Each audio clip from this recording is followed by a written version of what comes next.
Hello, bienvenue dans la 5e leçon du cours Les bases d'Excel. Nous allons ici apprendre à insérer et supprimer des données.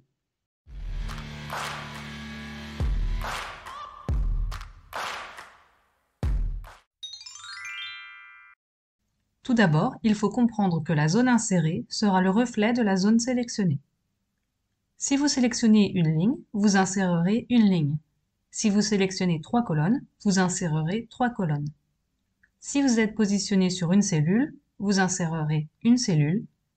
Et si votre sélection contient 6 cellules de 2 lignes de hauteur et 3 colonnes de largeur, vous insérerez 6 cellules de la même disposition. Nous sommes positionnés dans une cellule. Allons rechercher la commande Insérer dans l'onglet Accueil du ruban.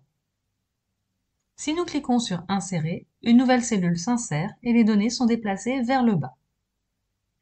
Si nous souhaitons déplacer les données vers la droite, nous cliquons sur la petite flèche sous la commande Insérer et choisissons la commande Insérer des cellules. Ainsi, la fenêtre Insertion de la cellule s'ouvre. Nous pouvons sélectionner Décaler les cellules vers la droite.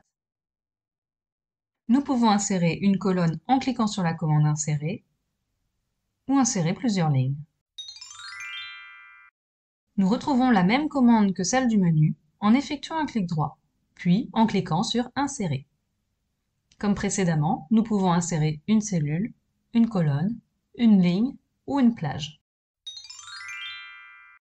Le raccourci clavier pour insérer des objets est CTRL+. Il fonctionne avec des cellules, des plages de données, des colonnes ou des lignes. La suppression fonctionne comme l'insertion. Toute zone sélectionnée sera supprimée, que ce soit une ou plusieurs cellules, une ou plusieurs colonnes ou lignes. Nous retrouvons la commande dans le menu, dans l'onglet Affichage. Si nous cliquons sur Supprimer, les cellules situées en dessous sont décalées vers le haut. Si nous souhaitons décaler vers la gauche, nous cliquons sur le menu situé sous la commande Supprimer et choisissons Supprimer les colonnes, puis Décaler les cellules vers la gauche.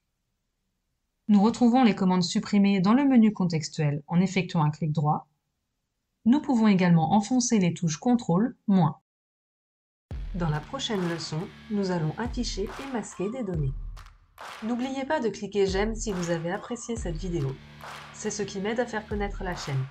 Et pensez à vous abonner pour être notifié à chaque nouvelle vidéo. Vous pouvez me contacter en commentaire ou via le lien que vous trouverez en description. À bientôt!